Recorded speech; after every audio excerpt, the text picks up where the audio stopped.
दोस्तों, क्या आपने कभी सोचा क्या हो अगर हमारे सोलर सिस्टम के सबसे बड़े प्लैनेट जुपिटर और सोलर सिस्टम के आइस प्लैनेट यूरेनस की टक्कर हो जाए। चलिए पता लगाते हैं।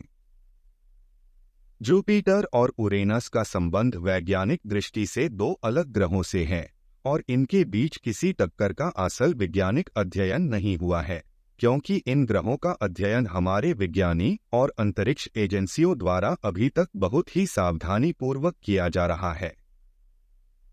तो चलिए शुरू करते हैं। क्या इस टक्कर से यूरेनस के टुकड़े टुकड़े हो जाएंगे या फिर जो तबाह हो जाएगा? तो पहले इन दोनों प्लैनेट्स के बारे में थोड़ा जान लेते हैं। पहले जुपिटर, ये हमारे सोलर सिस्टम का सबसे बड़ा प्लैनेट है। ये इतना बड़ा है, अगर हम सोलर सिस्टम के सभी प्लैनेट्स को मिला दें तो भी यह उसके डबल साइज का होगा। बट इस प्लैनेट में कोई सॉलिड सरफेस नहीं है। ये पूरी तरह से गैस का बना हुआ है। वह एक बड़ा गुरुत्वाकर्षण बनाए रखता है और अपने चारों ओर के छोटे ग्रहों को अपने गुरुत्वाकर्षण में पकड़े है, जो सौर मंडल में स्थित है, और यह भी एक बड़ा गैस ग्रह है। इसका विशेषता यह है कि इसका अक्षरेखा बहुत ही अजीब है, जिससे इसका वातावरण अनूठा है। यूरेनस, ये जुपिटर से 3 गुना छोटा और 20 गुना लेस मैसिव है, और ये है सोलर सिस्टम का third largest planet. Uranus Jupiter की तरह गैस नहीं है, बल्कि यह है एक अदर प्लैनेट से यूनिक है। ये अपनी साइड से रोटेट होता है। ऐसा इसलिए है क्योंकि कई बिलियनेर पहले एक अर्थ साइंस प्लैनेट से इसकी टक्कर हुई थी, तो जुपिटर से कोलिजन के लिए कि जुपिटर तरफ बढ़ते हुए पहले यूरेनस का सैटर्न से क्लोज एनकाउंटर होगा। सैटर्न के कलरफुल रिंग्स और कई मून है, और ये यूरेनस से 2 गुना बड़ा है। बट इन दोनों प्लैनेट्स का ग्रेविटेशन पुल बराबर है, तो हो सकता है सैटर्न के पास से गुजरते हुए यूरेनस सैटर्न के मून कलेक्शन में शामिल हो जाए और जुपिटर तक पहुंच ही ना पाए।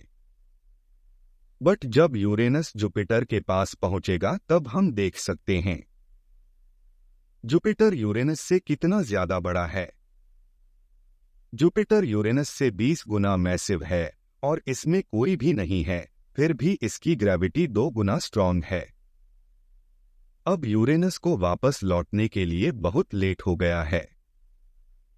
तो अब आप इस कोलिजन का रिजल्ट देखने के लिए तैयार हो जाइए।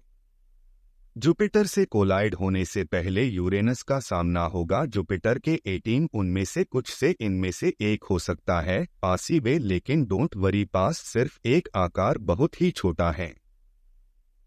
ये हमारे मून से 60 गुना छोटा है। अब दोनों जैन प्लैनेट एक दूसरे के बिल्कुल पास है।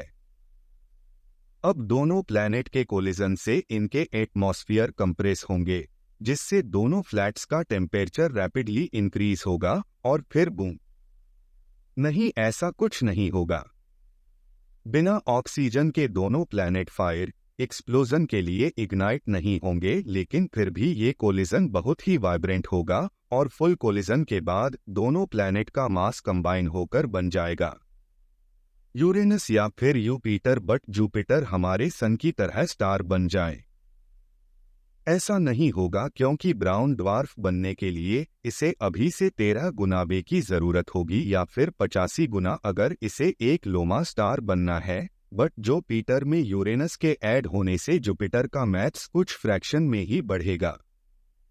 या फिर इस कोलिजन से दोनों प्लैनेट मर्ज ना हो तो बहुत सी गैस स्पेस में फैल जाएगी और जुपिटर का साइज भी कम हो जाएगा और यूरेनस भी अब सॉलिड रॉकी कोर के साथ वाटर और अमोनिया से कवर होगा और अब सोलर सिस्टम का सबसे बड़ा प्लैनेट होगा।